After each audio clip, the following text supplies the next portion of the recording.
নিজ কলা কৃষ্টি সংস্কৃতিক বর্তায় রাখি আর এই কলা কৃষ্টি ভাষা সংস্কৃতিক আমি সরকারি সুবিধার লৈ পেলাই বা সাংবিধানিক অধিকাৰ হাতত তুলি পেলাই অনাগত ৪,০০০-৫,০০০ বছৰলৈকে আগুৱাই যাব লাগিব।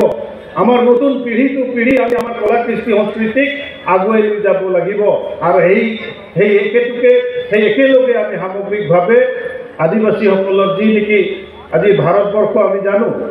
যে ভাৰতবৰ্ষত বিভিন্ন কলা কৃষ্টি সংস্কৃতিৰ মানুহ আছে, বিভিন্ন ধৰ্মৰ মানুহ আছে আৰু বিশেষকৈ আজি ভাৰতবৰ্ষত সনাতনী ধৰ্মক আঁকোৱালি লৈ পেলাই বৃহত্তৰ ভাৰতীয় সভ্যতা যি প্ৰতিষ্ঠা হৈছে আৰু সেই প্ৰতিষ্ঠাৰে অন্যতম জনগোষ্ঠী আমি আদিবাসীসকল আমি গৌৰৱ কৰোঁ আমাৰ নিজৰ কলা কৃষ্টি সংস্কৃতিক লৈ পেলাই আৰু সেইকাৰণে আজি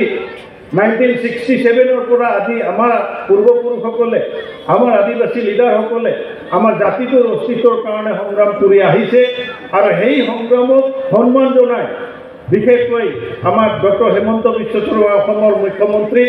তেওঁৰ এটা শক্তিশালী পদক্ষেপত কি হৈছে যোৱা 2022 চনৰ 15 ছেপ্টেম্বৰ